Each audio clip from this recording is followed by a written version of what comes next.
Can you refuse to turn over your income tax records if you bring a claim for medical malpractice and part of your claim includes a claim for lost earnings?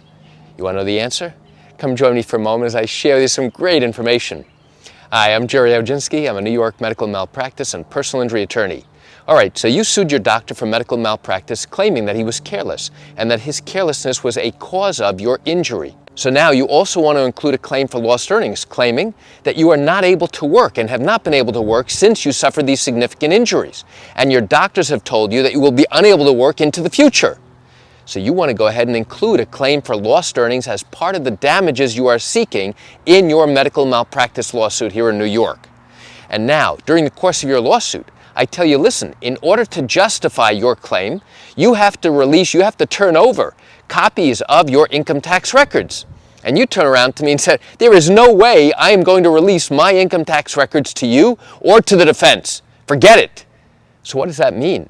Can you still go forward with a claim for lost earnings if you refuse to turn over income tax records? The answer is, even though there are some people in this country who refuse to turn over their income tax records for various reasons, such as the President of the United States, in a lawsuit where you are seeking money as compensation, the answer is no. You are required, absolutely required, to turn over copies of your income tax records. Now, why is that? I'll tell you why. Because if you claim that you lost X number of dollars over the past few years because you've been unable to work, the defense says, you know what, you may actually have a valid case, but we don't know. We have no idea of knowing. You now have to show us, you have to prove to us and justify to us with documentation that you in fact were earning X number of dollars to begin with, and now you've been unable to work because of your medical injuries, and now, guess what? Now we can calculate exactly how much money you lost over the period of years. Your doctor has also told you that it will be unlikely you'll be able to go back to work into the future. And now, if you had not suffered injury, you would have continued working for another 20 or 30 years. That's substantial. So now, how do you actually prove that you suffered these lost earnings? I'll tell you how. By turning over your W-2 forms, by turning over your income tax records, by releasing your employment records to the defense. So this way they can go through and see what your attendance record was like. They can see what your pay stubs are. They can see how much taxes you've been paying. Now they can go through and justify for themselves whether or not you have a valid claim for lost earnings.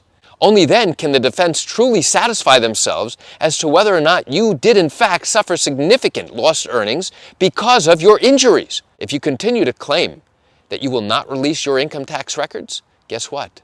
There's no way you can prove that or bring that up at trial. The defense will jump up out of their seat and say, Judge, Oginski's client never gave us that information. They refused to give it to us. Therefore, we ask that you preclude this injured patient from bringing a claim for lost earnings.